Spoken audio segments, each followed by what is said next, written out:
在地消息来关心，即马台南的天狗热病例已经超过7000例。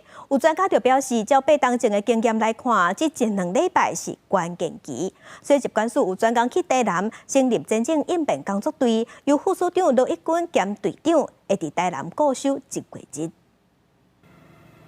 工作人员拍拼喷药啊，另外一边有人监控触电敢有积水。疾管署资料显示，到18下晡3点前，台南市本土天狗热的病例7210例，是全国天狗热上严重的所在。环境部长谢富成下晡专程到南区视察天狗热防治状况。将近1000万的一个经费的一个缺口，希望环境部可以给予帮助。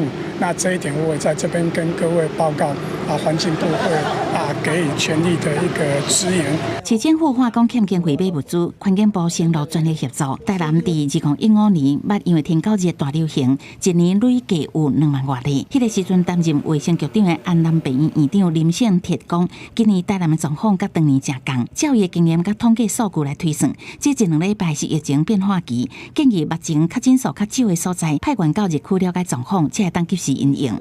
历史的痕迹是11月中才会到最高峰，但是在104年的时候，我们是到了9月中就回涨，就是这时候，所以我觉得这2个礼拜最重要的。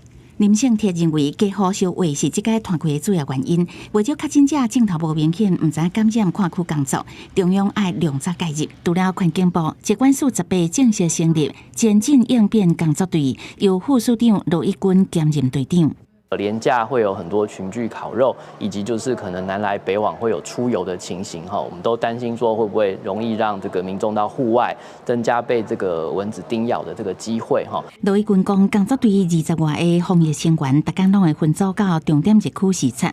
中秋连假确实是这届防疫重要的大关。这礼拜台南差不多无落雨，对生态园的清除防治是好代志，一定要注点1个月，避疫情会当消退。记者综合报道。